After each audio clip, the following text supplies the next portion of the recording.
Kaya abot ang 100 peso bill mo.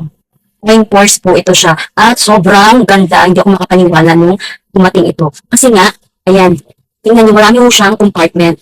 May zipper dito na pwede mong lagyan ng mga coins na piso-piso. Tapos, meron din dito sa likod. Ayan, malaki yung espasyo niya. Tapos, pwede mo pa siyang lagyan dito ng paper bills.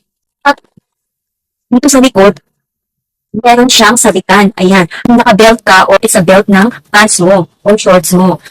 Or, pwede rin pa ganito yung pag-ipit mo sa belt mo. O diba, grabe, makapal po siya ha. Kita niyo sobrang kapal ng fabric na ginamit nila dito.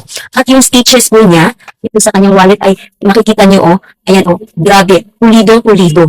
Try po natin na lagyan ito ng coins. Lalagay natin. So, ganyan siya karami may espasyo pa nga siya Sobrang dami. Tapos dito naman, ilalagay natin yung another coins pa. Ayan. Ayan. May espasyo pa rin siya. As in, maliit. Itong paper bills naman. Pwede natin siyang putiin. Pwede natin ilagay sa loob. Kung magkakasya ba. Ayan, grabe, kasyang-kasya. May paper bills ka na dito. Tapos dito naman, may coins ka pa. Plus, dito, meron ka rin another coins na piso. Tapos, super handy lang siya ng ganyan. Super ganda po talaga. Marami ko pala itong pagpipilian na kulay ha. Merong brown, may beige, meron niya. Isang murang halaga lang, less than 100. Meron ka lang napakagandang coin purse. Kaya ano pang hinihintay mo? I-check out mo na to.